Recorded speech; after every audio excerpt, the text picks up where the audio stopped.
I look at it like as a technical problem. As all things technical, how do I build on it? How do I make it better? Sure. You learn about the secrets to Indian cooking. You're like, okay, you have to have a little sweet, you have to have a little sour, you have to have a little salt. I don't think about all of that. I just cook what I like and make it taste good. How I normally think of things. But since I don't do a lot of the cooking, I feel like, let's make it special. All the better to listen to Squawking Dead on your drive. I'm here for it. I don't need to listen to it. Yeah. My printer wants to print something. Wouldn't it be cool if I could send you a print job? Mute your mic or some stupid shit.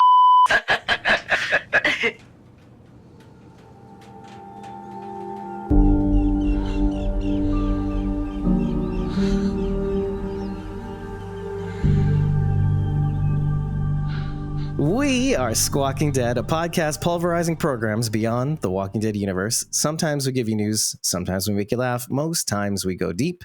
I'm your host, David Cameo. And I'm CosmoMom09.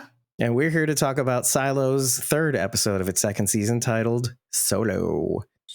A play on the word silo. Sounds like Han Solo. I don't know about all that. I'm very satisfied with the explanation he gave. Yeah. I don't think it needs to be any more or less than that. So sad, though, at the same time. I know. Before we get started, a tiny bit of housekeeping. So apparently, I'm a graphic artist in training because I uploaded the designs to our merch store a little while ago, maybe a week or two ago, and they were fine. They were okay. But I just went in there and didn't completely redesign everything. I completely redesigned the from art design. And what I'd done was, instead of the graphic that we use for our podcast, the square or even portrait graphic design that we used for our merch store originally, our merch design, I actually completely redid the from design. It's really just the logo, the modified logo. And inside the logo is the graphic design. You see the little recognizable diner in red neon over to the right in the from, and you can see the moon with the star a little bit in the squawking. And I think it works a little bit better. It's a little bit more creative. It's not a lot, but less is sometimes more. And it looks like the graphic is trapped inside the logo, which I think is very apropos. And it's probably showing on the screen right now. And if you want to grab them at a discounted rate, because by the time this episode comes out, should be around Cyber Monday, you should be able to grab at least the t-shirt for $14 or $16. All the other options for those designs up to 35% off. Either way, you should check these designs out in the merch store immediately after listening to this, or during, if you're that kind of person. I touched up the silo design. Since you're listening to Silo, this is very apropos.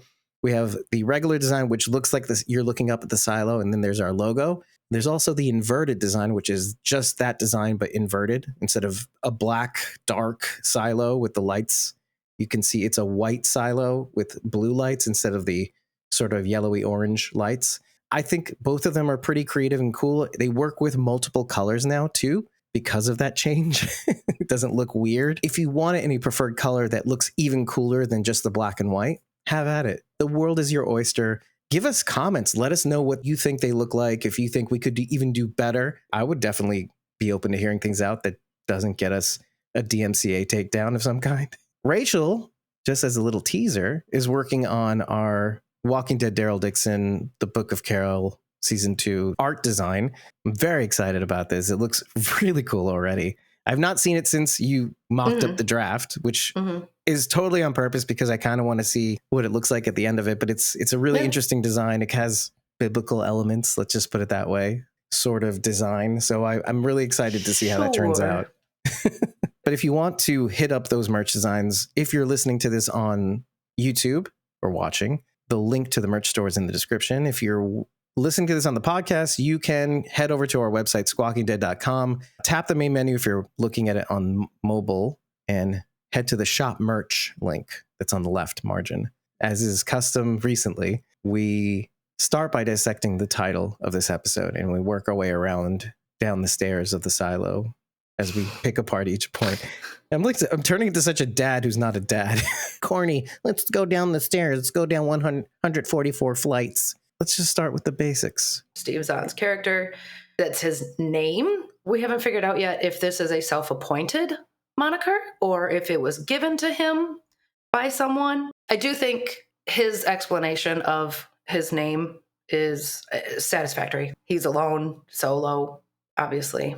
More than that, I think a lot of the characters we see in this episode are maybe feeling alone. So Solo could apply to a lot of the other characters that we're following. Shirley, Knox, they, I think, in their own way, are feeling very alone in this fight. They've taken opposite sides in what's going on, which can feel very lonely, especially when they've had each other to rely on to Check each other. Exactly. Bernard is feeling very alone. That's what I wanted to get to. Mm-hmm. Bernard and Meadows are the same way. Yeah, absolutely. Parallel. Meadows choosing to go out.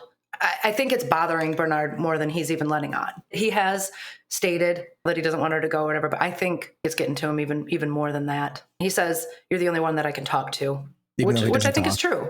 Yeah, he probably feels like he's losing somebody very important, so he must also feel very, very alone right now. That's, to me, the more interesting drama for some reason. Those scenes where they have Meadows and Holland together, they're slower. Where Shirley and Knox is usually a lot faster. It's like, you're doing something stupid. Like, well, you're not doing anything. And then the scene ends. Whereas Meadows and Holland, and maybe this is just also an age thing too, there's a lot more kinetic energy in these younger characters like Knox and Shirley, which, by the way, Knox seems to play like an older man, but in real life, the actor is, I think, younger. He just kind of sounds gruffier. Really? He has more gray hair. How I don't know, old is but I looked at his Instagram page and I'm like, this is not the guy. This is not him. This guy looks way younger.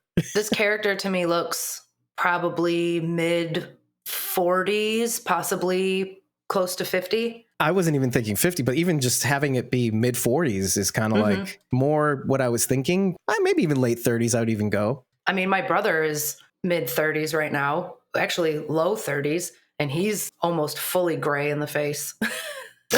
Well, I think you guys on the podcast have seen this beard go from brown, dark to Santa Claus-ish.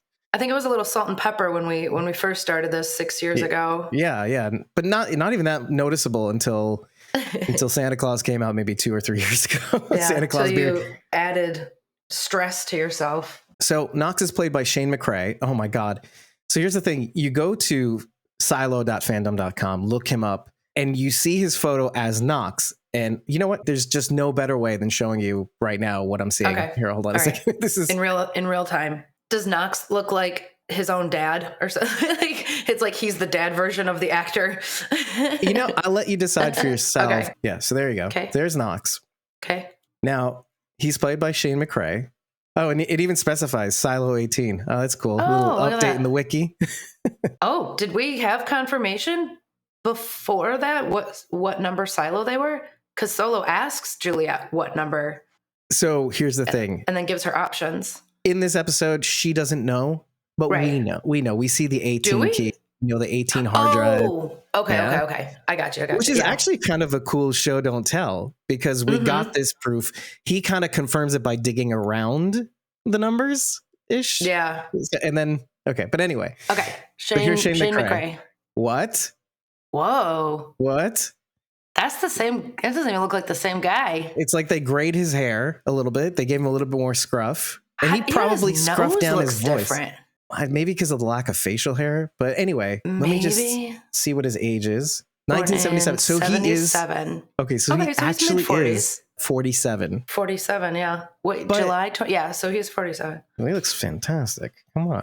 This guy's. We guessed correctly. You did, more or less. Yeah. You were thinking the same thing. But he just looks so good. And I don't know when this photo was taken, but still, it's just pretty uncanny. Yeah. I was talking about the scenes between Meadows and Holland, and they're just so slower paced. There's so much filmic nuance. That last scene where he's doing the measurements, it was so intimate in a way. I was going to say sexual, but it turned into intimate. Yeah. There was like an intimacy to it in a kind of sweet and endearing way almost. What could this mean? Did you sense that too? Well, they haven't really hinted at their relationship. We know that they have a close bond. Professional even? Well, professionally, yes, but I think it's a friendship. Even though they're very adversarial? Sure, but isn't that kind of what you want in a friend? A friend is somebody who can... Yeah, it's like us. Who can check you. Exactly. Exactly. A real friend is somebody who tells you when you're being an asshole and For example. calls you on your S. And that's definitely the kind of relationship that they have, I think. Or at least they had, or they're trying to have again, it seems. Because you have to remember, this lady has not left her room for how long? That's fair. I have no idea. And That's for fair, a reason. She got spooked by the order at some point. Yeah. And she's like, yeah, I shut down. So I don't know, maybe she's trying, maybe she's not. I mean, she does give him a little grace, it sounds like, in a way. She's seeing the writing on the wall, the silo's kind of falling apart at the seams, the people, the tinderbox. Also, what does it say about her faith, really, in Bernard to hold everything together, that she wants to leave? Obviously, she doesn't think things are going to get better if she wants to get the heck out of there, which probably doesn't make Bernard feel very good. Right. Lack of confidence there from his maybe only friend. Yeah, I'm trying to look at this from a macro level too, from her perspective, because she knows how delicate the balance is. Mm-hmm. And maybe it's too much for anybody to handle, let alone Bernard. If you think about it really carefully, what she knows as part of the order, which we don't completely know, maybe she knows way more than we get this pinhole of what this thing is about. We know, generally speaking, that it's meant to keep order in the silo. Keep order, yeah. But she kind of knows. For 100 and what years? So what we know is 140 years after the rebellion. Mm-hmm. And I maybe could contend 2 generations before that. So maybe another 40. In fact, it's hinted in this episode that they keep time according to after the rebellion. How do you know? In Pete Nichols' monitor screen, which I'll flash on the screen. Phoebe Wells, the prospective mother, is born in 116 AR after the rebellion. After rebellion. Yeah, so I thought that was kind of cool, which means that she is 24 years old, which really? I know you're thinking the same thing I am. Like, okay, that beggars belief. But then again, they are underground. They maybe just like Knox, they look shittier than. I shouldn't say that. Everybody looks kind of crappier than they're actually supposed to look, except for Cooper, who looks amazingly young. Right? What a baby. Terry Cooper. But he's probably, Cooper's probably like 15 though. I'm sure. Right. No, maybe he's 12 and he plays a 22-year-old. Right. It's a 22-year-old playing him. He looks like he's in his early 20s, but he's really 12. Right. Smokes packs and packs of cigarettes to look as young as he does. Mm-hmm. I don't know, for what he's actually playing. Phoebe Wells and her husband definitely looks older. Could be late 20s. I'll give him that. But sure. 24 years apparently. All right. Anyways, so going back to Meadows, I can see a world in which she couldn't possibly believe in anybody. She must be thinking of 10,000 people in the silo, and of all the people, Bernard maybe even has the best chance, and she still wants to go out because it doesn't end well. And she knows that the other silo fell to rebellion, and so it's like for sure she wants to leave. There's just no way. How do we get past this? The circumstances that led to what happened in this silo go beyond the order. There's no contingency for what Juliette did, going over the hill the way she did. At least Ron Tucker in the other silo went around the corner, didn't go over the hill. Everything about Silo 18, I'm not going to call it Silo Prime, even though I want to. Everything about Silo 18 is unprecedented. The 2 sheriffs that cleaned back to back, Holson Becker, Juliette Nichols, and then Juliette Nichols going out and not cleaning. So that's 2 things. So the sheriff didn't clean and walked over the hill. Everything is special about this. Now that brings me to one thing. Solo plays this song to get Juliet's attention to get back to the vault because he has this great idea. The song is Peter Gabriel's Red Rain, which I enjoyed so much. I'm not the hugest Peter Gabriel fan, and I should be, because of all the Peter Gabriel songs I've ever heard, I've loved every single one of them. I think he's an amazing musical artist, legendary. I don't think he gets the credit he deserves, but this song in particular is very interesting. Let's go through it. I'm not going to go through the lyrics, but I'll go through the meaning that I derived, because as awesome as Peter Gabriel is, sometimes his songs don't immediately make sense. And I won't go through the lyrics, but they are cryptic is generous. They only need to make sense to the artist. Ideally, they make sense to the audience. But art is subjective. It only needs to make sense to the person creating it. Yeah, which is why when I went through the song itself, I kind of went to the source. Mm-hmm. What was the intention behind it? Well, it starts with a dream he had, a nightmare, if you will. Oh. He was swimming in a sea of red, and in the dream, the sea parted, kind of like Moses in the Red Sea, to form 2 walls. And on the walls themselves were these crystalline bottle figures that represent humans that would fill up. And of course, the sea is red. They would fill up with what appeared to be blood. And the bottle figurines would fall and they would break on the parted walls floor, which looked like blood spilling. Okay. Okay, Peter Gabriel. Mm-hmm.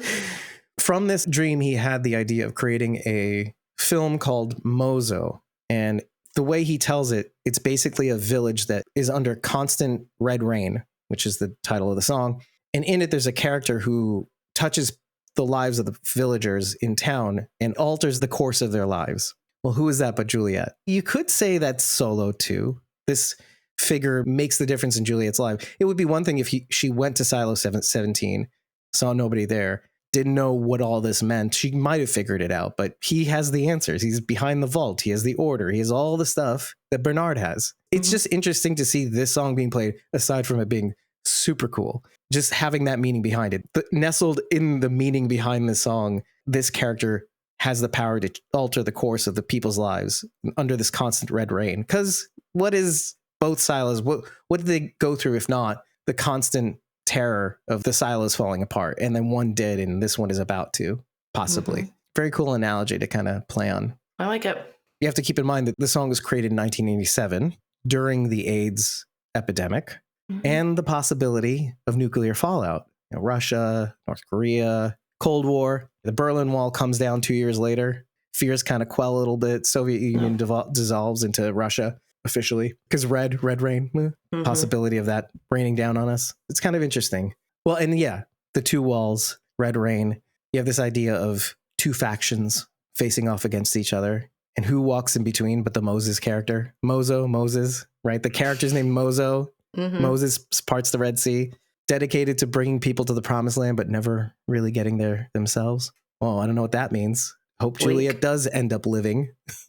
So, or maybe she finds her own silo. Who knows? Or this silo, maybe with all the population control in the other silo. If you think about it, with Pete Nichols and the birth control, and when one goes, another one is allowed to be had by a couple, let's say, because they kind of really point the finger to it in this episode, but they really didn't have to. I kind of got it. There has to be a lottery after somebody dies to equalize the population. With all the troubles in the other silo, repairing Silo 17 could be a means to saving Silo 18. You have people who are just not content with the order in Silo 18. They can move to 17, fix it up, and do what they want to do. It's going to take a lot of fixing up. How many levels are underwater right now? And how many lifetimes? Interesting. Because Pete Nichols kind of points a finger to it. Isn't that what having kids is growing a tree whose shade we won't get to sit under? It's a venture of hope. And you may not live long enough to appreciate the adult they become. I enjoyed this episode because it moved things along. I liked what happened between Juliette and Solo. I liked that Solo came out of his little bunker. Well, I don't like what's happening between Knox and Shirley, but kind of one thing that popped in my head during my second watch was I understand where Shirley's coming from. I understand why she's so upset and things need to happen, and I get it, but I don't agree with how she's going about doing it, I guess. And it made me think of you always talk about like one of your biggest fears is this mob mentality. And Shirley is absolutely perpetuating that. Shirley's my biggest fear. Seriously, she's getting these people all riled up, which should they? Sure. But when you get people so riled up so quickly, it's going to spiral out of control. She's going to lose perspective. People are just going to start being angry for anger's sake, and they're going to lose sight of what the mission is. Right. The macro goal. Exactly. Exposing these lies and getting the truth out there. And nobody's bothering to ask the question, what happens when you do find out the truth? Is that necessarily going to be better, knowing the truth? Right. The question never really occurred to them, though. It's something that Reggie Smalls, the retired Raider, says, kind of stuck out in my head. He says something to the effect of, I don't like the air down there. Which gets me thinking of a couple of things that are actually tangible evidence towards something we don't know. But in the first season, I think Gloria Hildebrand says this. Gloria is one of the Flamekeepers. She is the person whom both George and Alison Becker meet. She was the one who was put into the mental institution. Oh, okay. Yeah. She says something about there's something in the water makes it so that people forget over time. Maybe it's a low dose of medication they mentioned in this episode. It also cows the populace. It makes people forget about the rebellion. Nobody remembers. That information wasn't passed down. All they know is the version of the rebellion that people enact in that play that we kind of saw in the first season, the Founders play about the rebellion and why they had to ban relics, or not even why. They had to burn all the information prior to the rebellion, prior to the pact and the Founders, take all the relics, and yet somehow after 140 years, there's still relics floating around somewhere, which does get you thinking, like, how did they not get all of them over time? Somebody's just not going, what's this? Huh? What is that? Well, I guess I better hand it in. But something's in the water, which, of course, when Reggie Smalls says something about the air down there, gets me thinking, it could be aerosolized. It would have to be, if you think about it, because wouldn't they need a higher dose? These are people who tend to try to figure things out just on a practical level. Right? Yeah, exactly. So how do you fight that? Or do you fight that? And you have to remember also, Juliette was originally from the mids, came down to mechanical. My guess is she was probably supposed to follow the footsteps of her father or her mother. I think her mother was also scientist or medical scientists. Yeah. She did the surgery on the bunny. Pete is a baby doc. I know there's a name for it. But pediatrician. Neonatal. He's an OBGYN. That too. Yeah. You put on a lot of hats. It's not only neonatal care. It's OBGYN, sure. That probably should have been her future, but she altered it because of circumstances beyond her control.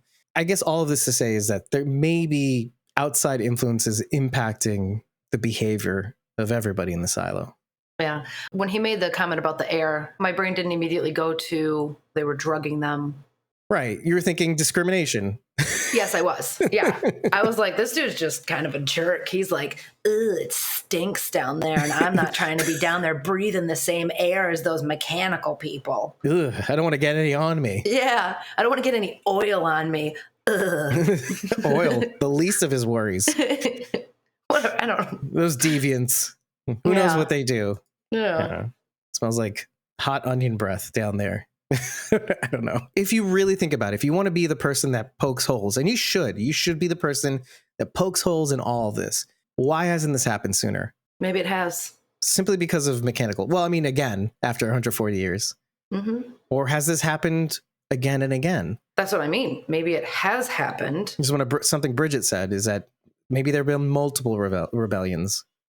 If they have this ability to wipe people's memories, this could have happened lots of times. And then maybe they drug them up and send them back to where they can't remember what they were doing. Did we get the guy's name that had the hood on his head and the gag and the one that ends up throwing the Molotov cocktail? Yeah, it's Patrick Kennedy. He's one of the guys that they were talking about. If you remember from the first season, he was the guy who was giving a lot of S to Hulsenbecker.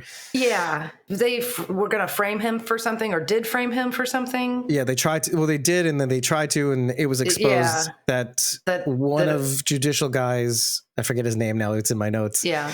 And we talked about him, was trying to frame him, and then he was caught red level relic. So that's really hard to say. Yeah. Red level relic handed. He runs away from Juliette. Sims catches up with him and was going to say, you can be my shadow, and then I'd do anything. And he pushes him over the, Well, during that scene with Common, he talks about wanting to go back 22 years before he knew Doris. So if they have that capability. That's the thing in my notes, though.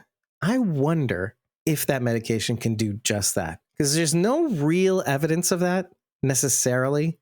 If we were to grab some evidence, because I want to steel man that, because Gloria, when they put her in the loony bin, I'm just going to call it for now, they do pump her with a certain chemical. And what she seems to hold on to with that chemical is an image of what she feels the outside world feels like, being on the beach, sand between her toes and the water lapping her feet. She seems to hold on to only that and not much from before. Bits and bobs from before. Okay, let's steel man that. Maybe that is true. Now, here's what I'm thinking. I'm thinking there's a lot more carrot than there is stick. But the stick is still there because they make him believe that they can do this. And why wouldn't he think that they could? Because of various reasons. Finding out the truth from this hard drive, seeing the Jane Carmody cleaning in her helmet, all the different plans and stuff that you can do with this hard drive, what you can shut down sensors with this hard drive. You can do a lot of things with this thing. Danny Bly was his partner, was the ginger. That's how I remember him. He was a pretty good hacker. He bounced his origin IP, let's say, his computer's IP address somewhere else and all that stuff. Yeah. So given that, why wouldn't they think they can do so many things that he still doesn't know about? This hard drive is vast. They could do so much more. I think Sims gave him just enough info to get him to do what he needed him to do, and then employed an expert marksman to do away with him. Because I think he was meant to kill Patrick Kennedy. Yeah. Again, it's like the season repeated itself. They wanted to pin something on Kennedy, and they finally got it. They finally got him. But I think the unintended consequence is Terry Cooper. He was not supposed to be there. Now, what Hank said had happened to Billings when he gave his report was that Cooper was there to stop Kennedy like a hero. Yeah. But I don't know. When you're looking at Cooper rushing onto the scene, do you think it's because he's trying to stop Cooper? He's trying to get to the front of the line. I don't think it has anything to do with Kennedy. Well, are you saying he knew ahead of time that? I can tell you what I think is definitely not the case. Uh-huh. I think Hank used Cooper's death as, again, the repeating theme of giving meaning to something. Yeah, I think he uses Cooper's name to put him down as a hero. I don't think he was there to stop Kennedy. He was trying to push ahead of the crowd initially to try to get to the front, and he was pushed back. And when Kennedy throws the bomb, Coop just happens to be there.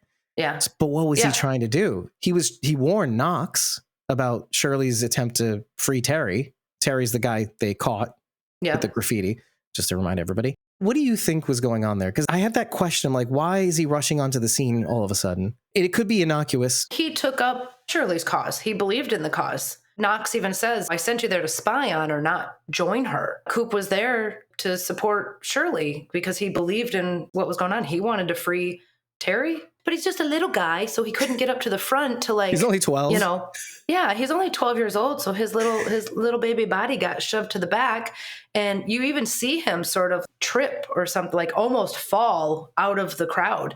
And then that's when he notices Kennedy with the Molotov, and he's like, no, and like tries to grab him, and obviously it's too late.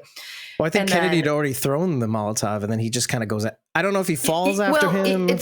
It kind of like all weird. Happens at once. He like chucks it, and Coop's there to like try to stop him, but it's already left his hand. And so yeah, I don't think it was planned. I think Coop was just in the, wrong place, wrong time for him. But remind me again, I did get 2 watches in, but Smalls, is that you're Reggie Smalls, right? The retired Raider. Coop said, "You're killing me, Smalls." Literally. Did he get off 2 shots or 1? 2. One misses, and the one gets both of them. Oh, he got both of them with 1 shot? Yeah, which happens more commonly than you'd think. Okay, because for a while, I was not convinced that Kennedy was killed. You know, I was sort of thinking the same thing, but I got my second watch in, obviously, with notes.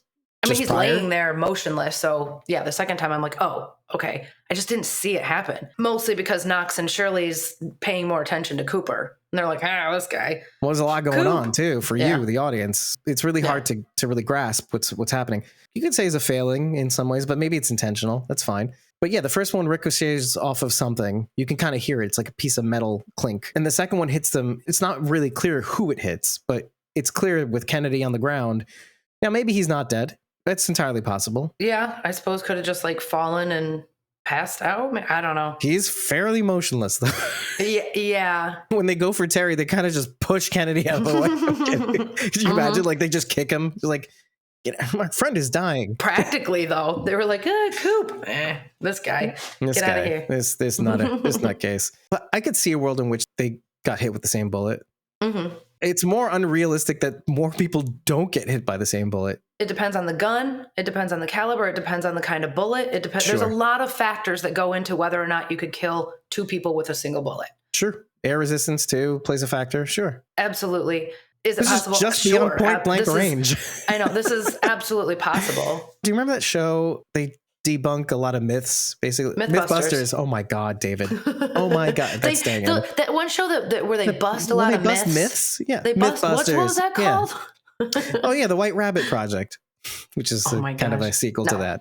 Mythbusters. Yeah. Anyway, so they did a lot of this, shooting bullets underwater, shooting bullets through car doors, through sofas, through tables and stuff like. It's like none of this stuff will block. The best it might do is slow it down.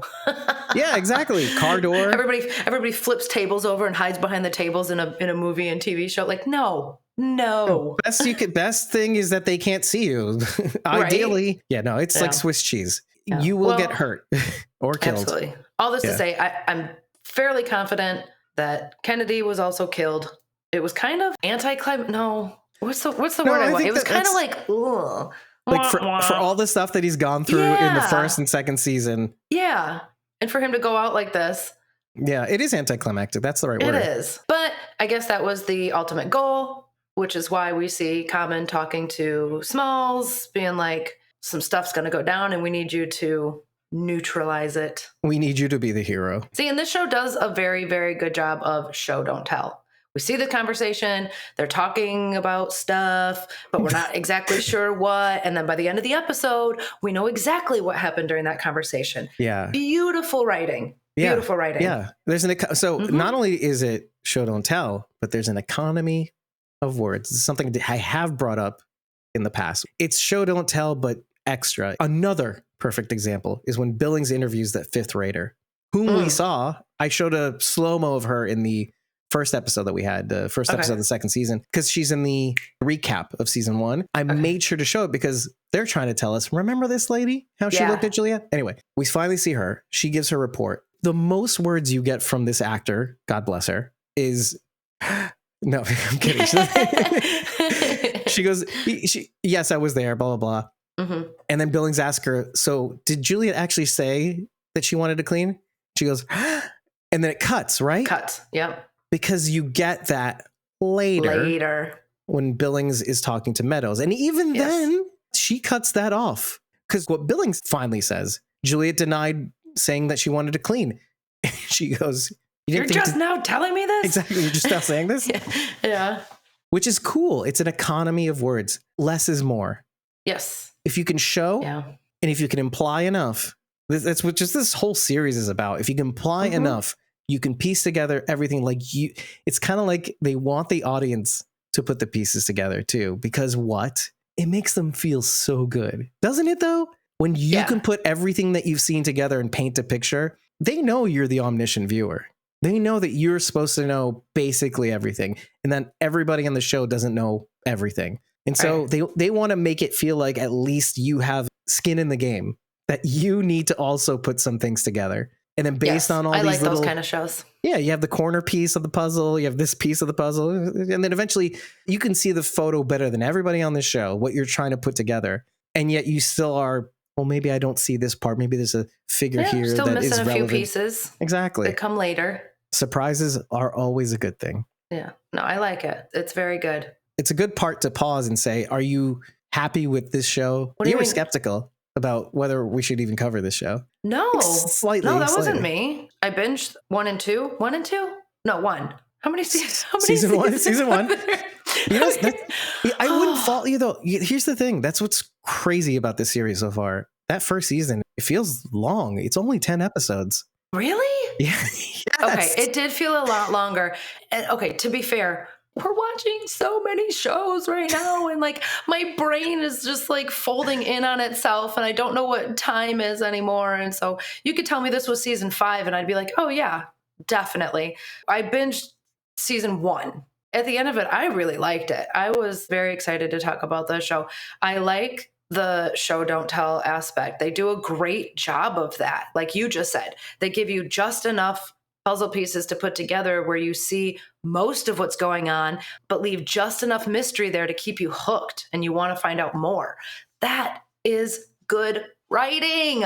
You know what they didn't do in the second season? They didn't leave many of those things that were left over from the first season hanging too long at all. Right. They kind of just went into it, and then you already figured out, oh, there's a vault beyond the server room sign. And in that vault is supposed to be, and now we figure out, the head of IT Shadow. See, I love these little segues because Solo mentions that he was Russell, the head of IT in 17's Shadow. Yes. Okay, why is that relevant? Because who is the Shadow for Silo 18 now, officially, so far? He has not appointed one. But who is the intended shadow? We know who wants to be shadow, which is Sims, right? But who is technically, and I say technically, the shadow is Meadows. I don't know if there's an official process to that, but he knows that he wants her to be his shadow. At one point, Meadows was his shadow, but is no longer. Well, in the last episode, he says, I want you to be my shadow. But she doesn't want any part of that. Yeah, and at the same time, I don't think she feels like she has a choice. Yeah, she does. She's going outside. Well, by the end of this episode, yes. Now there's consequences, but here's the irony. In the event of a rebellion, what is the shadow supposed to do? Or at least according to Russell from 17. Oh, he locked up his shadow and said, don't ever leave. Don't let anybody in. Don't ever open the door. Right. What irony. Because what is the one thing Meadows wants to do? Like you said, be free, go outside in the open. And what is she supposed to do as shadow? Not that. The opposite of that. Exactly. I find it interesting because there is a sort of solemnness.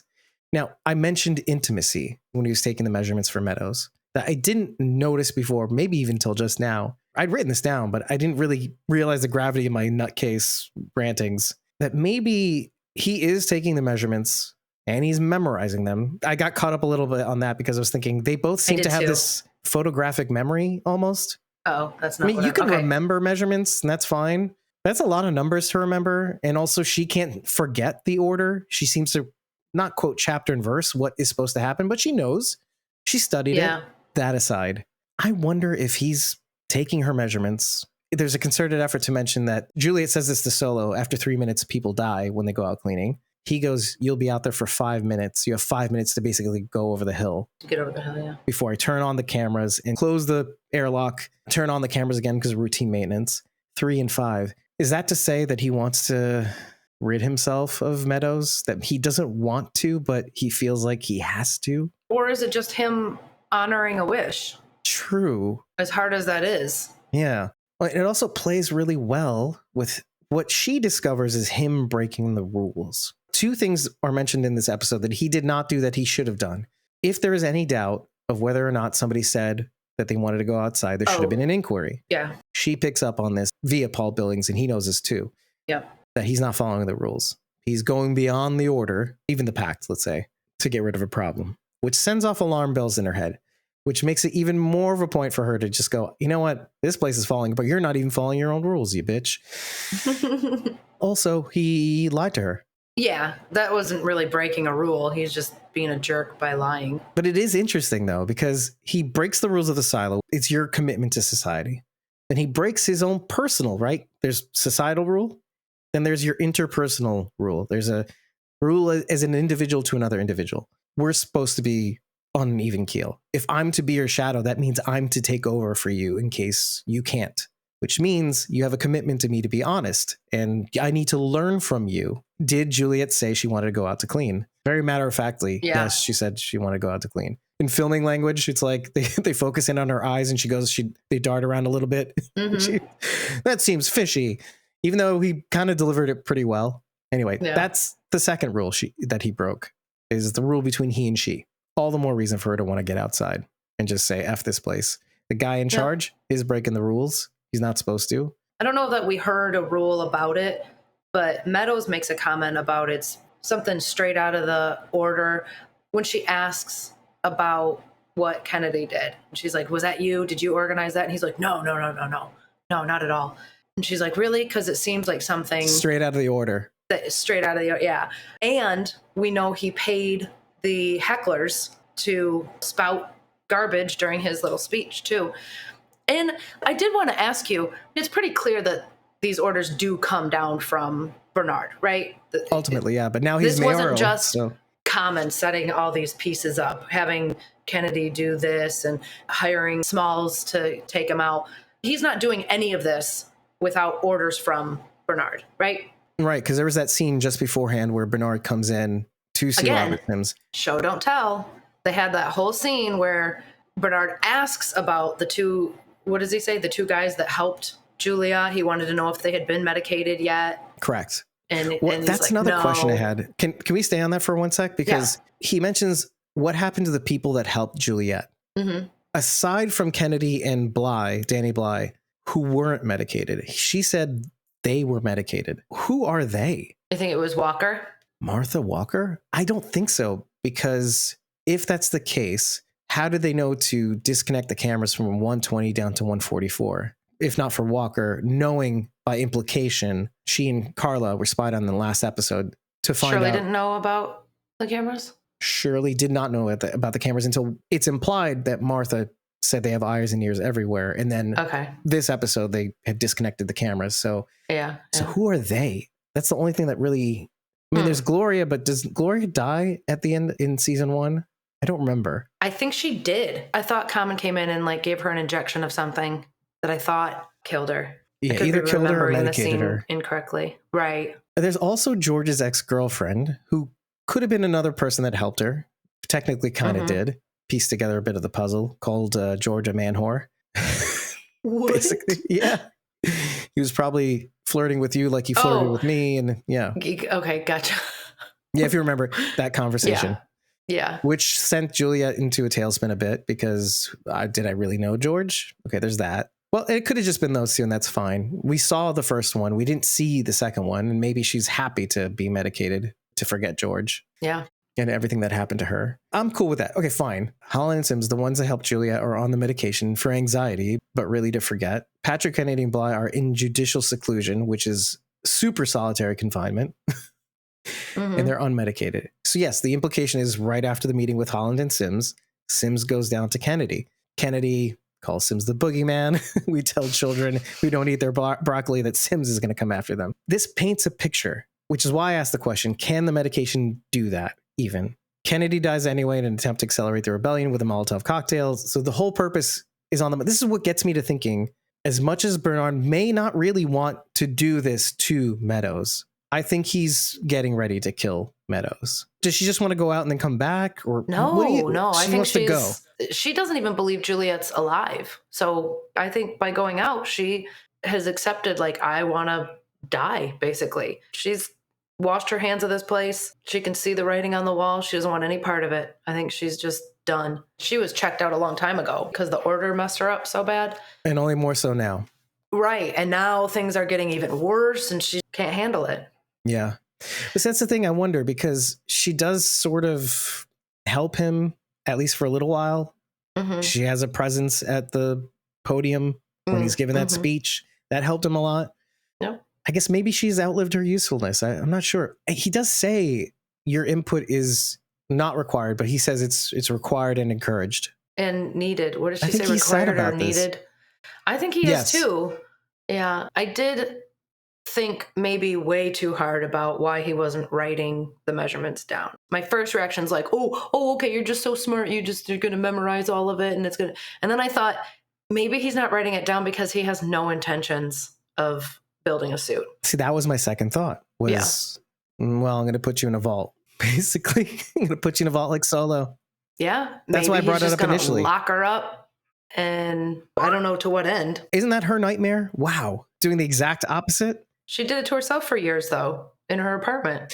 Oh, wow. Double irony. Woo. I like that because... That was her choice. Because there's the irony of being locked up instead of free in a hot air balloon like you hated in the last episode. But then there's the double irony. She did it to herself, and now it's like hell is a repetition. Now you have no choice. Yeah. Ooh, it's different to isolate yourself by choice versus someone isolating you doing on it purpose. to you. Yeah, exactly. Exactly.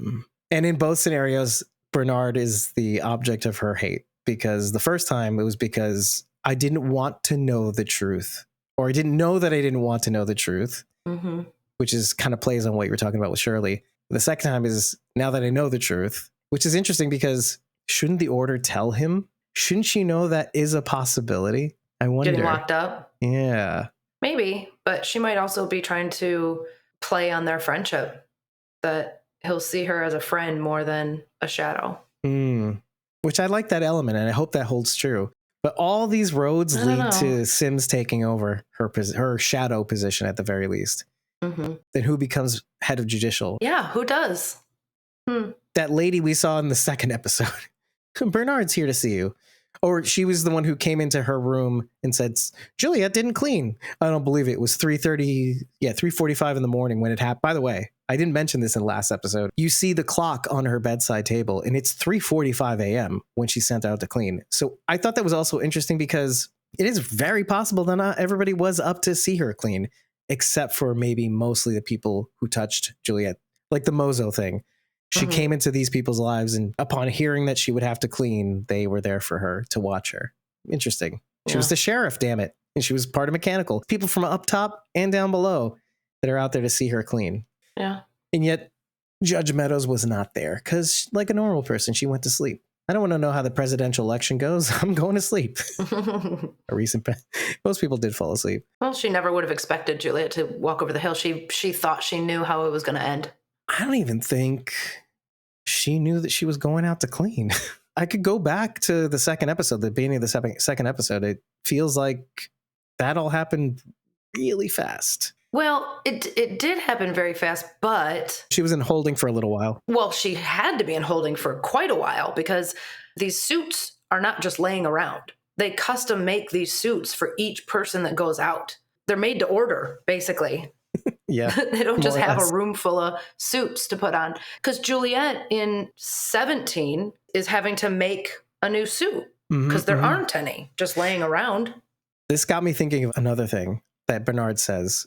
He says in passing something that we didn't need to know. He says, I have my own suit. Isn't that interesting? Yeah. Why it's interesting to me. And you could easily debunk this by saying, well, it might be in his room, his actual apartment. But if Juliette is looking for a suit and she's asking Solo for help, I was thinking to myself, wouldn't that suit best be in the vault? And if it is in the vault, Solo has a suit. I thought that. Maybe. As a result of that conversation between Bernard and Meadows. Right? Isn't that crazy? I kind of thought maybe at one point, well, see, and I don't know how that would go down. If somebody says they want to go out, they go out, period. End of story. And I thought maybe at one point Bernard had maybe wanted to go out, so they made him a suit and then backed out. Ooh, I didn't even think that far, but that's interesting to think about. Now he has a suit because they made it for him before, but that doesn't hold up because if you say it, it happens. Well, it makes me wonder what that suit is for. And obviously that suit would be a suit with the right tape. Wouldn't it? Yeah, wouldn't it? Because they know that the tape is a lie. The heat tape is a lie. It's intended for it to fail. But what would be the point of using the correct tape, the good tape, and going out there? They can't survive out there. That's a great question to ask. And I wonder how, because you'd have to think, if the head of IT is supposed to have a suit, it just happens to be in his wardrobe for whatever reason, you would think that having the knowledge that he does, it uses the right tape. You just have to assume. So then, okay, what is that for then? It could be anything. We'd be speculating up to the wazoo of what that suit would be for. All we do know is one thing, is that the shadow stays behind the vault in case of a rebellion. But I have to think that they would have a suit too. The shadow. Yeah, unless they were meant to stay there and never leave, and that's fine. I mean, that's kind of what Solo is telling us. And then what is the head of IT say? What did Russell do? Did Russell die too? Russell, the head of IT in 17. That just makes me think that maybe there's a suit there that is Russell's size that is lying around somewhere that they don't know about. Maybe that's what the next episode or the next episode. Yeah. Well, this episode was a little bit of 17, a little bit of 18, unlike the last few episodes, which is just 1 and 1. So maybe there is a suit out there that Russell has from IT that Juliette could use rather than a fireman's suit. Then again, who knows? Who knows? I just thought it was interesting because there was a concerted effort for Bernard to mention that he had his own suit. He had his own, yeah. But they'd have to make her own suit because of the size. He's 9 feet tall. And he is. I never thought of Tim Robbins as being a tall man in all his roles. He always seemed like a small character. What if the head of IT has their own suit because when they retire, let's just call it retire, they're done, the torch is being passed, the shadow's taking over now, maybe the head of IT doesn't get to survive. What if when you retire, you have to go out? Clean? Oh, it's like an Eskimo because they're holding on to all of the secrets, right? And if they are no longer head of IT, what if someone's afraid they'll start spilling these secrets? And so instead they immediately go out to clean. Yeah, like Viking or Inuit funeral. That is something, because it goes to the question of Shirley. Sometimes the truth is too much for any one person to handle. Mm-hmm. And the truth might make you shut down like it does Meadows. The truth might make you want to rage out. Like Shirley, I wanted to answer your question about Shirley, though. Shirley is a great archetype for youth. Isn't that how, in various ways, we were when we were younger, not thinking of the consequences of our actions? Yeah. Having a sense of justice. All emotional, no rational. Well, I mean, we do have so that's a part of being a teenager that is interesting, because you have a sense of right and wrong, of principle, and how things are supposed to be at the very least. At least that's the way I felt. Isn't that what we taught? That we have free speech and and we have all these ideals, and that you as parents, as our elders, should live up to those ideals. And then you grow up and you realize it's not that simple. First of all, and that some ideals are in contradiction, or some principles are in contradiction, and that sometimes we have a soft view of some of those principles for the greater goal, because sometimes we have to support other ideals in place of some other ideals in order to make sure all ideals are kept sacred or held, and people can survive long enough to live up to all the ideals. Ideally, I'm using that word a lot. It's losing all meaning. You have to sometimes compromise, not just the whole compromise meaning, well, I have to relent on some ideals to embrace others. It's about compromising yourself in a way. You have to kind of justify not doing something for a bigger aim, let's say. Even when it comes to your own personal endeavors, sometimes you have to choose between two things, down to a binary, because one goal furthers all goals, as opposed to another goal that might give you temporary satisfaction or unsure satisfaction. And you have all these other, you have a kid, or you have a mouth to feed, or you have parents that are aging. Sometimes you have to satisfy those goals, and that means you have to compromise yourself. And what is Knox if not that? Who understands the weight of his position, and it means that you have to protect all mechanical in service of sacrificing one. I get that, because we're old. we are. Call me 7 years ago when we started this podcast. Maybe I wouldn't have felt that way, but now I do. I used to stand Rick Grimes. All of a sudden I realized, oh, it's not that simple. We're not all the same. We may be the hero of our own story, but everybody else sees themselves that way too. So, and that's why we are sympathetic to Shirley, but largely when I'm watching this show, just like she hits Knox in the stomach, I kind of want to do that to her a couple times, just because. Me too. You don't know, and because we're the omniscient viewer, who can blame us? Yeah. Which makes me even more sympathetic to her. We know more than she does. I say the big picture, sure. To a certain extent, are we wrong though? Because she knows the drill. Everybody has a position to fill, and they know not how they got here, but why they're here. It's in the speech that they give right before they go out to clean. We don't know why they put us in here.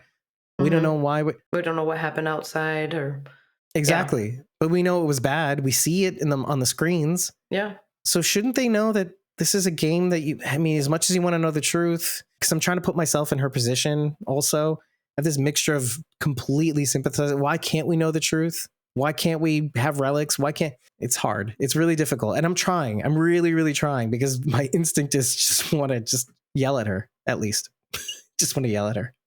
I do too. Like I said, I sympathize with her point of view. I understand where she's coming from, but I do not agree with how she's going about trying to get these answers. She's creating chaos, and it's going to get somebody, it's getting people killed. And I don't think it's going to stop there. Yeah, I am glad that she's at least trying to follow Knox's lead. Maybe simultaneously, I am kind of glad this has all galvanized Knox as well, that he agrees with her that something must be done. Yeah.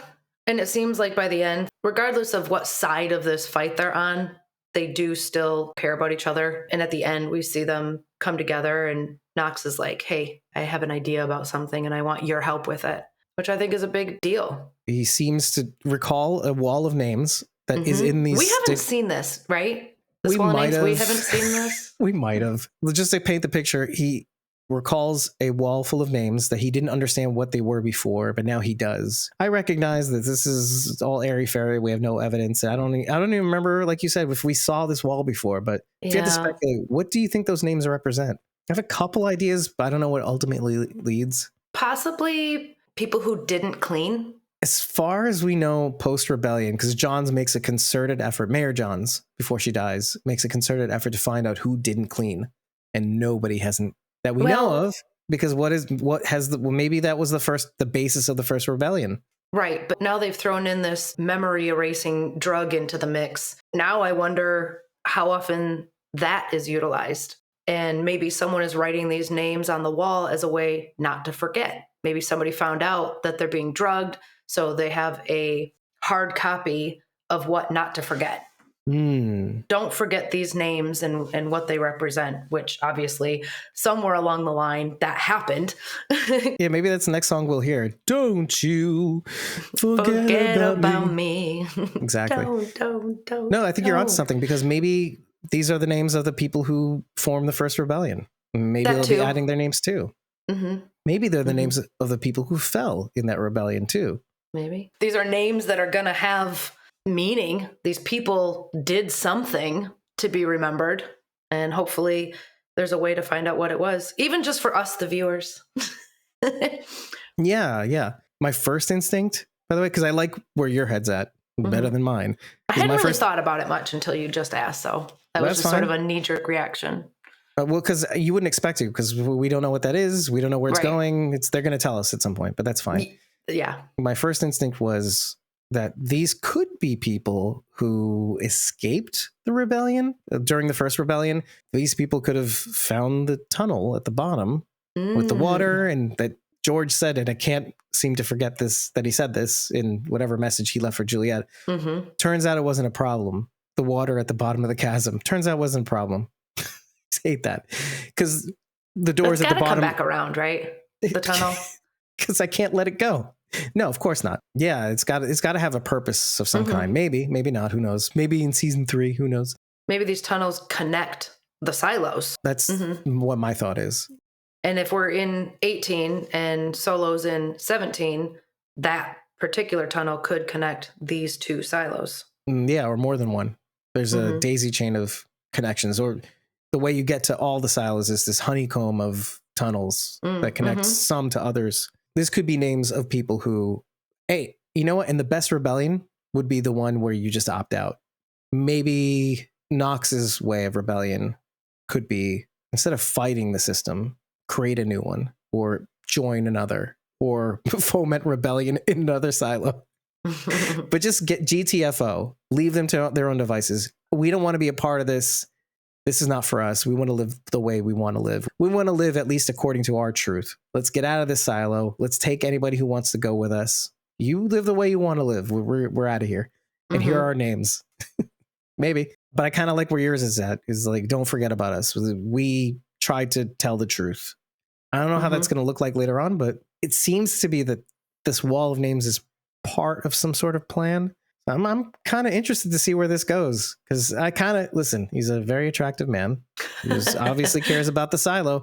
It does throw a wrench in my theory that he knows about the order, that he has some knowledge of it. Maybe it's coordinated. He knows that the order says we're supposed to hate on Mechanical because they're supposed to be the focus of our anger for some reason. Because these are the people who are going to first figure things out. They're meant to uncover truths and make connections. Doesn't that whole theory seem counterproductive, though? Turn the entire silo against Mechanical, even though Mechanical's basically who's keeping everyone alive in the silo. No, it's not counterproductive at all. It means the experiment failed. Oh, what do you mean? You're not following my logic? Because Bernard doesn't see it. He's pretty smart. What would be the goal of persecuting Mechanical? Persecuting is fine to a limit if the rebellion is enough to shut down the silo. Isn't that the goal? To shut down the silo? Yeah. Experiment has failed. This theory has failed. Oh, okay. I'm thinking the opposite. You're thinking like experiment failed, kill everyone. Yeah. And Mechanical can do that. Okay. Okay. Well, yeah. I wasn't thinking that would be the end. Why would they do that? Because Mechanical could kill everybody. I mean, we're thinking the same thing. I'm just appalled by it. And you're like, yeah, that's the point.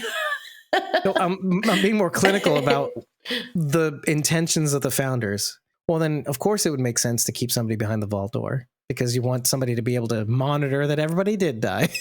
Yeah, but then what does that person do? They can't rebuild the silo. No, here's the thing that really confounds me a little bit. because of that, first of all. And second of all, the head of IT is the author of, and it seems like they don't know it. Or maybe Bernard does know that he would be the author of the silo's demise if he followed this plan. Because rebellion ultimately could lead to the silo ending.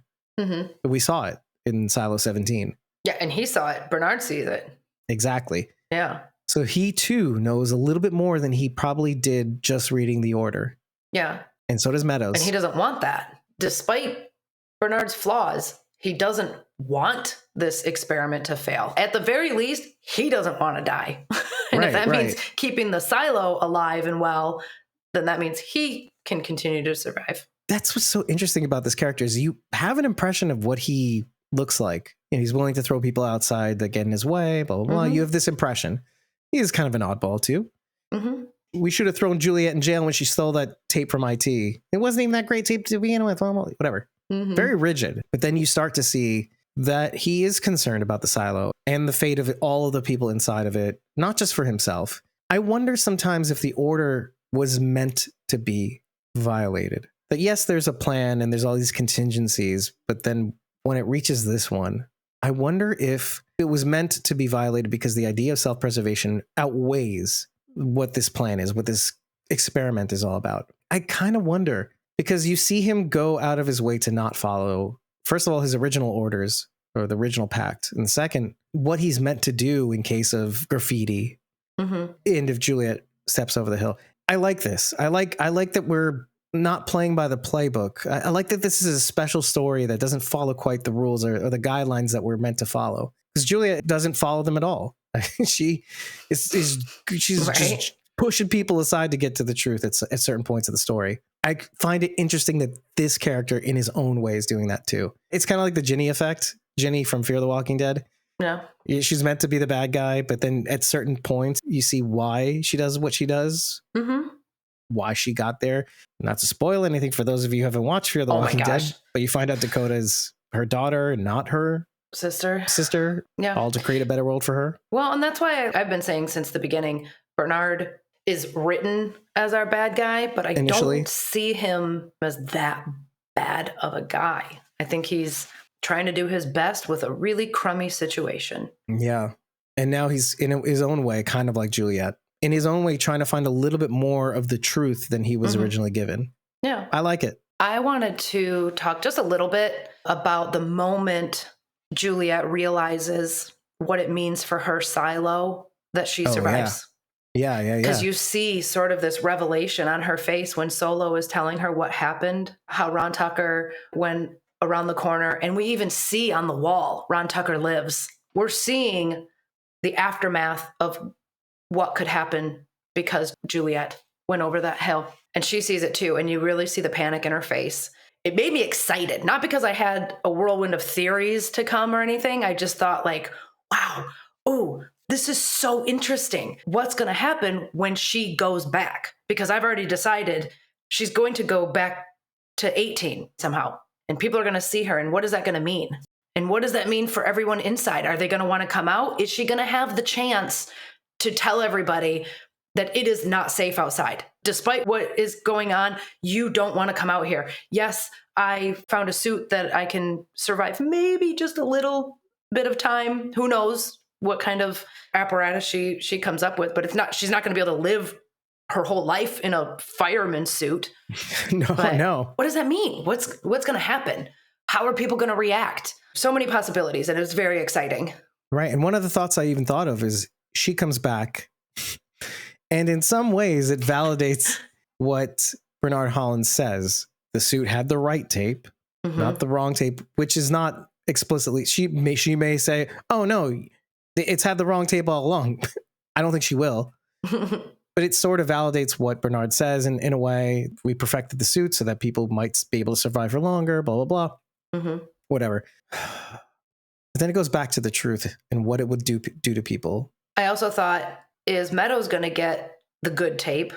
And is she going to make it all the way to 17? That's what I was thinking as well. Is she going to find Juliette? I did think that for a minute. My gut kept telling me, stop thinking of that because she's going out there to die. It would be interesting to see Judge Meadows actually meet up because they are going to the top, she and Solo, ideally, because he's like, it's so big and blah, blah, blah. I want to go up. I want to go up.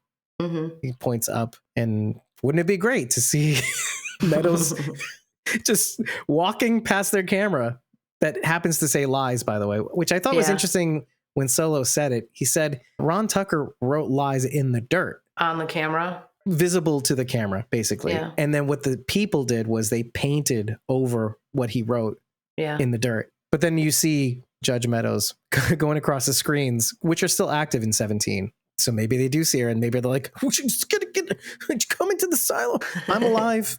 And so now you have two allies. Yeah. You have Solo and you have Meadows. But then one of the allies is kind of like, they're both kind of neutral characters. They're both shadows. They're both the same person-ish. Mm-hmm. I mean, not really. One's absolutely Looney Tunes. But then again, the other one's absolutely Looney Tunes too, if you really think about it. Yeah. She was self-isolated, and he was forced isolated. Yeah. And one bound by duty and one that did not want to have that duty. Maybe this was clear, maybe it wasn't, but Solo is in the same room that has like the floaty TV screen, right? Right. The 17's version of that. Mm-hmm. Okay. That's the long conversation I tried to have in the last episode, because it's the same room. We got a really good look in that room in this episode. Oh, and one thing we did see and notice more in this episode than the last was that I don't think there were any adjoining rooms, or it didn't seem that way at the very least. Can you imagine living in that room for decades? This small-ish room? I can't It had to have been modified somehow, right? Because he's like cooking chicken stew or whatever it was that he gave her. Whatever technology that they have to do that could be incredibly advanced. Maybe they have replicators. I don't know. But what we do know, or at least it feels like we know at this point, is that this room, is what Bridget's theory was, does not connect to the other silos. Unless it's like this weird room where you push a wall and then a door comes out and that you couldn't have seen before. Connects to the other silos. Why would Her theory was that you could probably get to the other silos from the vault, and it doesn't feel that way. Oh no, I think the only way to get to another silo is through these undiscovered tunnels that George found. Yeah, and the silo plans from the hard drive. Were you at all worried when Juliette ate the chicken stew? Yeah, when he said, "I needed you to eat the food," I'm like, "Oh no, oh no!" He poisoned her. Yeah. But then it ended up just being really sad, which totally makes me feel like a complete a-hole too, because this poor guy just wanted to know if she was real. I know, because if the stew is gone and I didn't eat it, somebody must have. Sad. Yeah, that made me feel really like a total dick for thinking that he poisoned her. I felt worse though when he finally comes out and he's like, "Do I look bad?" Oh. Funny and tragic at the same time. I know. It broke my heart. You could tell. Like, no, you're so adorable. You're Steve Zahn with an incredible wig and makeup. Oh, it did look good. It did. Yeah. When I saw the interview with Steve Zahn and Rebecca Ferguson, I got the sense that they were really proud of their work together, because you have to understand they were in many scenes just talking to each other. You have to make that look good. He's just a pair of eyes behind a door. Right. And you can see him being super expressive with his eyes when he gets really excited. I had an idea. And then he's waiting for her to get it. And it's all this. Mm-hmm. And he has to do so much more work than she does technically. Mm-hmm. It's really brilliant to see how proud they were when they probably looking back at the monitors and going, I don't want, let's do that take again. And and then they get it just right. And it's like, wow, that's great. I liked that they really enjoyed each other's performances and like how proud they were about it. It's pretty clear. You don't even get the whole picture, but it's great to see them rapping about it. Of course, she's his boss. So, of course he's really psyched about it. My boss thinks I'm doing a good job. It's cool. Right. Juliette, she ends up pleading with Solo, and he says, I can't. Mm-hmm. Does a good job of trying to convince him. I need your help. I need the breather. I need something to pump air while I swim down. I don't know how to swim, but float down. She's like, float down to the next level and then get things that I need and get out. In 23, basically, floor 23. And he says, I can't. And she comes back and she pleads with him. And the subject of the two bodies outside the door comes up again. And she realizes, after closing the doors to see the message they wrote for him, we'll get in there sooner or later. She realizes they were trying to kill him. I love this little heart-touching moment where she realizes she may be even thinking of imaginary people who are trying to kill him. It's not just his job. He's protecting himself, and she gets it. And she says, it's okay. I totally understand now. And she walks away. She goes, you don't need this in your life. as essy as your life has been. And when she's walking away, he says, don't go. Wait, what are you going to do? Oh, yeah. First, yeah, right. As she's walking away. And then she's at the bridge. She's in the middle of it. And he screams, don't go. And this is the part I really want to focus on. He points up. He wants to go up. And he starts to walk over the bridge. And he's getting like, this is a lot of space. It's a little overwhelming for him. Vertigo. Yeah, it's not just vertigo. For sure. You're a glasses wearer and I'm a glasses wearer. Do you remember that first moment where you wore glasses for the first time before your eyes adjusted? I was 12 years old when I got glasses, so. I was younger. But I remember very clearly the following. I put the glasses on for the first time. And there's a little curvature that you don't notice anymore, but there's a curve to the floor. You're looking at things and they look kind of curved. And it's the same thing here. You're trapped in a room. And when people talk about going to other planets or like the moon, because it's a smaller planet. And so you're not used to seeing a tighter curve around the horizon and you can get disoriented by it. Spatially, things feel different when you're on a smaller planet. So when he's out there, with all this space, he's been inside this closed box for so long. And now that there's this open space, things look wonky to him. So he's misstepping. He doesn't have a sense of spatial awareness as he used to. Sure. It's interesting to kind of try to put myself in his shoes. Like, what is going on with him? Juliette grabs at him just to prevent him from falling. And he is like, no, don't touch me. It's not your fault. He does a fantastic job. But it closes that loop of knowing that these people are trying to kill him. Yeah. First of all. And second of all, that he hasn't been touched by another human being in perhaps 25 to 40 years. Yeah. And she said, did I hurt you? And he's like, no, yes. Well, kinda. It probably did hurt. If his skin's not used to any kind of physical touch, it probably did hurt. There was probably an extreme amount of sensitivity that he was feeling. Sensory overload. Yeah. What a good job. Yeah, you're right. Just fantastic. I can't even imagine the work that went into that. What did you have to research to figure that out? Another thing that gets closed loop on is the following. Even though she ate the food and the empty bowl was left behind, and he probably obviously took it in after she left, and he sees it, I don't think he believes it. He thought maybe his mind produced what it wanted the empty bowl to produce up until that moment. Even though she grabbed at him, even though all of these, she looks real. She looks exactly like she appears through the blinders, whatever. Even at that moment, he thought, nobody's here. There's no harm in me going outside this door on the lark that she is real. But when she actually touched him, it really scared him. Oh, you really are real. Yeah. Because he still didn't believe it, even though he said the food was an indicator. That's a lot. I love it. I was excited to see Pete actually complete the procedure how he was supposed to. Well, not how he's supposed to. Yeah, not how he was supposed to, but for us, you know, what he was, well, in theory, what he's supposed to be doing in regards to the patients. I wonder if we're going to see some backlash from this. Obviously, it's not going to be for a little while, because if they do get pregnant, she's not going to show right away. But if they do get pregnant and they start telling people, somebody's going to find out, and then, hello, jig's up. They're going to know that Dr. Pete did the procedure. Right. Maybe. I think the biggest thing about that was the concerted effort to mention that this chance wouldn't have been possible without your daughter going out to clean or not clean. Having the second lottery. Right. Exactly. Yeah. 2 times. The husband acknowledges it. Well, I thought that was very touching, first of all, that they assign a meaning to this special moment between everybody involved. But the decision to remove the birth control, even though he wasn't supposed to, is exactly what Juliette did.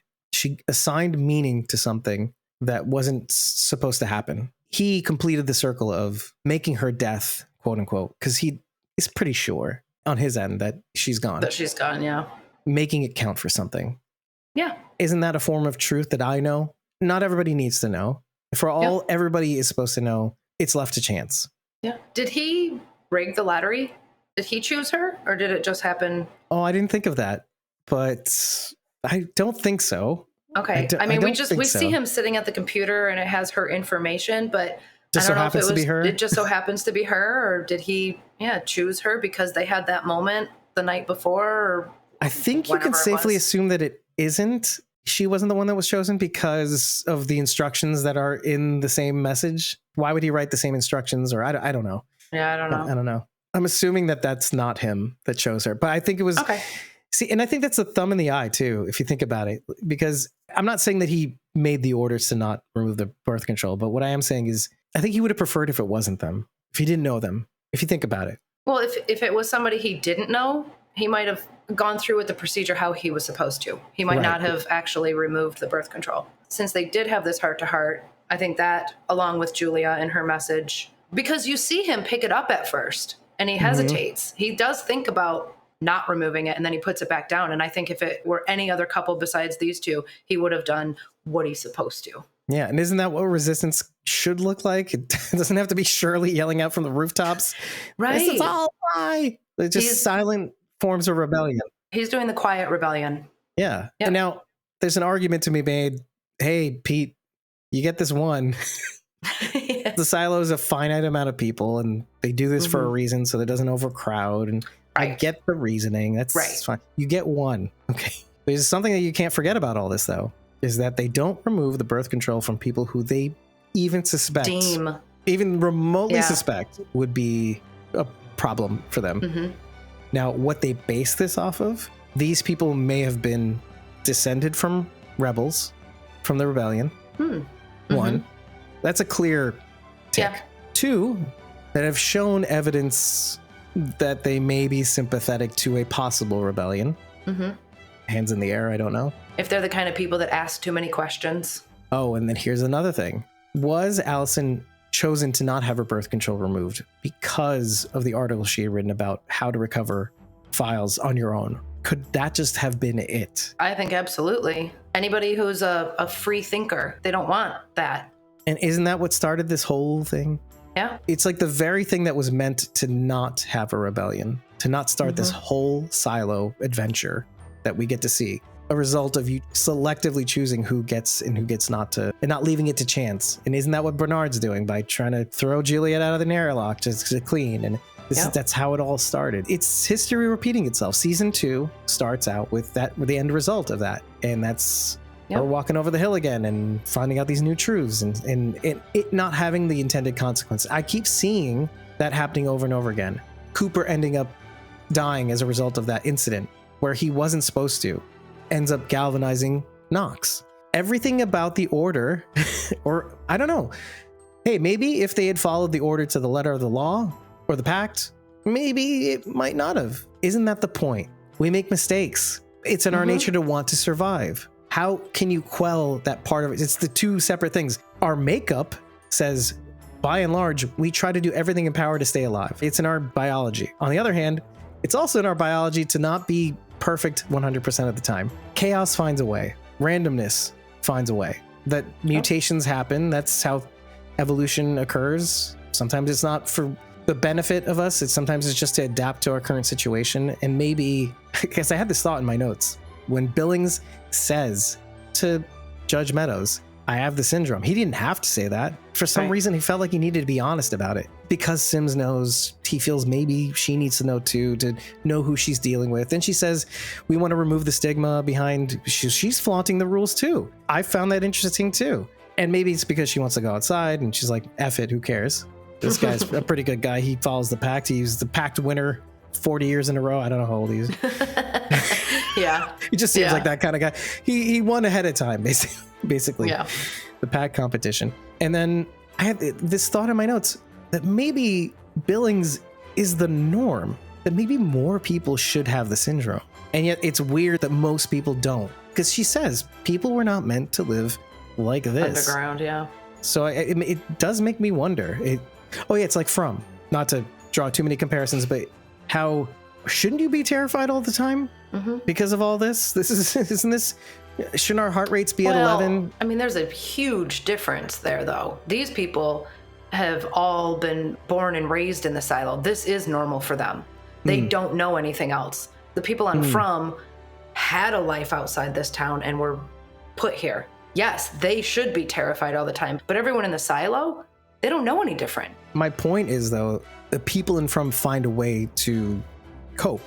They're not always at 11. They try to figure out their new normal. They adapt. And maybe Billings, in his own weird way, though he's a pact adherent, he follows the letter of the law, he knows all the rules, even he can't cope. Whereas everybody else kind of just living by day, they're just trying to get by, and maybe the stuff in the water helps with that, and maybe he's resistant to that. Maybe. Could be a connection there. Yeah. Interesting. Maybe. Because otherwise everybody would have the syndrome. Isn't that the normal reaction? Yeah. Oh, well, then of course they would persecute the people with the syndrome because the stuff in the water isn't working with them. Huh. Mm-hmm. Maybe that's why there's a stigma. They would be more prone to want to know the truth. And yet Billings is this weird irony of, I know the pact. Doesn't know why the pact exists, but we know we need to follow the rules. It's just so interesting. Yeah. That's it. That's all I wanted to say. If you're as confused as we are about the series, why don't you head on over to ratethispodcast.com/squawkingdead. Let us know in your review. Give us 5 stars while you're at it. And tell us what you liked. Tell us what you didn't like. Tell us what you think we might have missed.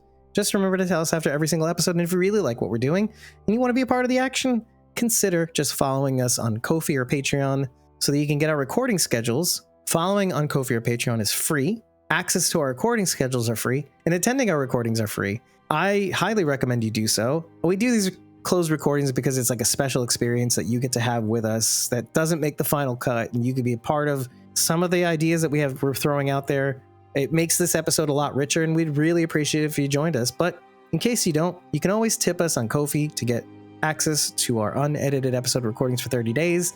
And if you join a membership tier for as little as $4 a month on either Ko-fi or Patreon, you will get all the unedited episode recordings, as well as my pre-squawk insights, which contain so much more than we'll ever get to in any single episode, including some reference links to the song meanings for Red Rain, both of them, the Wikipedia article and the Genius.com article, which are really great reads, by the way. You should check them out. If you happened to join some of the upper tiers, you can get a free classic t-shirt upon signing up, as well as the opportunity to join us in the studio with your face, head, mouth mic, lending us your thoughts in real time as a junior host. Check those memberships out. I think you will like what you see, even though maybe you can't join them right away. Let us know what we could be doing more in those memberships that might entice you to join them. I've been your host, David Cameo. I'm CosmoMom09. I can't wait to check out the next episode. I'm glad that we got this one early in a weird way as a watcher, but in as a podcaster, this really threw us for a loop because we had to accelerate our timeline on the last episode, and we'll have a big gap between now and the next episode because it won't come out till Friday again. So that's all right. Hopefully we can get our From Season 3 finale out the door at some point, which I hope you join us for that, at least in the audience. And if not, maybe if you join the Whispers tier, or if you're already a Whispers tier member, you can join us on screen with us as we discuss the Season 3 finale. We'll be putting that information out at some point, and we'll have some special guests, and hopefully there's room in the studio for you to join us. Take care, everybody. We'll see you very soon. I hope you're enjoying what you're watching, and I hope that this companion to Silo has been very lovely to watch too. So bye. Bye. What are you still doing here? Bye. Don't you have a job to do in the silo? Bye. Bye. See you later.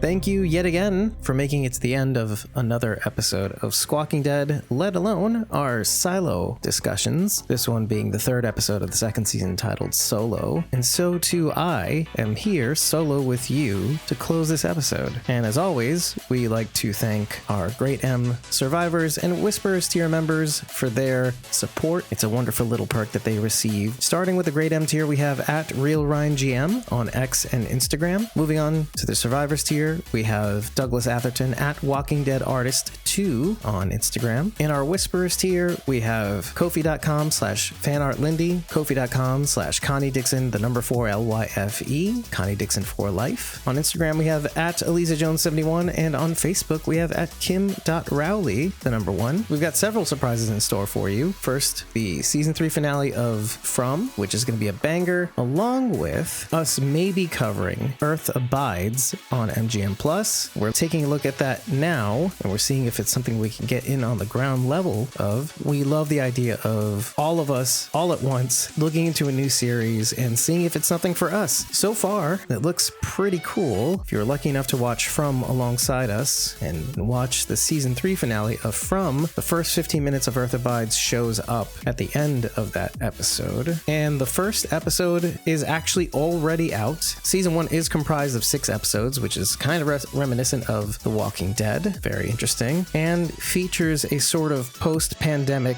like apocalypse setting, though probably not in the horror realm as much as it is in the drama realm. And I think they're really pushing hard on this series to be its From-like successor, maybe even in the same universe. Wouldn't that be cool? I'm not saying it is, I'm just saying it would be cool if it was. In any case, I cannot wait to break down the next episode of Silo along with you. And in the meantime, just remember that we are Squawking Dead.